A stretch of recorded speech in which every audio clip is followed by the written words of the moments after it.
ټول هیوادوال دا حق لري، که د هوا له لارې ځي که د مځکې له لارې ځي، ټول بندرونه خلاص دي.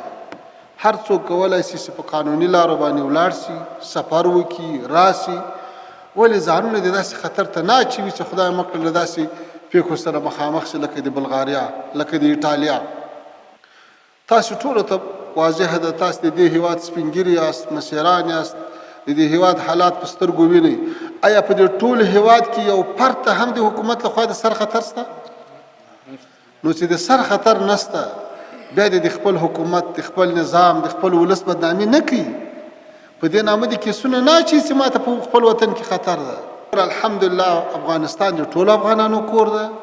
لکه تاسو چې دلته د عزت ژوند لرئ، یعنې تاسو باور وکړئ نه تنها په داخل د هیواد کې د تاسو قدر او عزت کیږي. تاسو په جریان کې یاست چې همدغه د تاسو شهدا مو له بلغاریا نه په څومره تکلیف او په څومره خوارۍ او په څومره مصارفو را نقل کړو.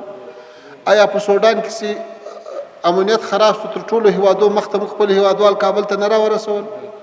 له ایران نه په سلهاوو کسان را خلاص کړو، بندیخانو نه خپل هیواد ته راوستل. له پاکستان هم تر 2000 زیات انسانان را خلاص کړو، خپل هیواد ته راوستل.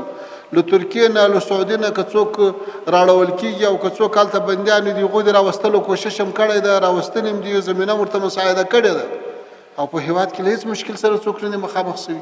نو الحمدلله د هیواد هم امنیتي وضعیت ښه ده، هم د حکومت پالیسي دا ده چې دا وطن د ټولو افغانانو ده.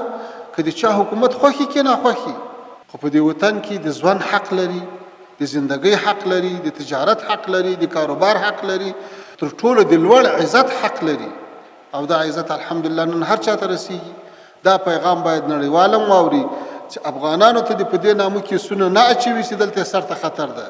د افغانستان استعدادونه، د افغانستان علمي کدرونه، د افغانستان هغه افتخارات هغو ته د صدمه نه اړوي، هغه د دې هیواده نه باسي، د دې هیواد سره د نور مزید ظلم نه کوي. بس ته 20 کاله ډېر بمونه پرې وورول، ډېر انسانان یې شهیدان کړلو، ډېر